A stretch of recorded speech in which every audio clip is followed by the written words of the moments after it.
ఇప్పుడే మనం చూసుకున్నట్లయితే మరొక బ్రేకింగ్ న్యూస్ అనమాట. మందు బాబులకు బ్యాడ్ న్యూస్. అవును. మందు బాబులకు బ్యాడ్ న్యూస్ రావడం జరిగింది. క్లోజ్డ్. ఉదయం నుంచి మందు మొత్తం అంతా కూడా క్లోజ్ అయితే చేయబోతూ ఉన్నారనమాట.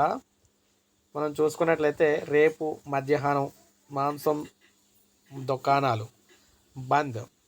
గణతంత్ర దినోత్సవం సందర్భంగా 2 తెలుగు రాష్ట్రాల్లో కూడా మాంసం దుకాణాలు అయితే మూతపడుతూ ఉన్నాయి. తిరిగి సోమవారం ఉదయం తెరుచుకుంటాయన్నమాట. ఈ మేరకు ఆయా రాష్ట్ర ప్రభుత్వాలు మద్యం, మాంసం విక్రయించే దుకాణదారులకు ఆదేశాలు జారీ చేశాయి. అయితే రేపు ఆదివారం కావడంతో మందు ముక్కతో వీకెండ్ ఎంజాయ్ చేద్దామనుకున్న వారికి ఇది బ్యాడ్ న్యూస్ అనే చెప్పాలి.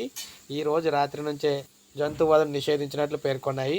ఒకవేళ ఎవరైనా ఈ ఆదేశాలను ఉల్లంఘిస్తే కఠిన చర్యలు తీసుకుంటామని హెచ్చరికలు అయితే జారీ చేశారు. అన్ని పట్టణాల్లో కూడా ఇవే ఆదేశాలు అయితే అమల్లో అయితే ఉంటాయని చెప్పేసి చెప్పడం అయితే జరిగిందనమాట. సో ఈ విధంగా ఏపీ, తెలంగాణ 2 రాష్ట్రాల్లో కూడా అటు వైన్ షాపులు, ఇటేమో మనకి మాంసం దుకాణాలు, చికెను, మటన్కి సంబంధించి అన్ని మాంసం దుకాణాలు కూడా మొత్తం అంతే బంద్ అయితే ఉంటాయన్నమాట. 24 గంటల పాటు ఇవన్నీ బంద్ అయితే ఉంటాయి. సో ఇది మనకు అప్డేట్. ఒక లైక్ చేయండి, సబ్స్క్రైబ్ చేసుకోవద్దు, మన ఛానల్ సబ్స్క్రైబ్ చేసుకొని ఫాలో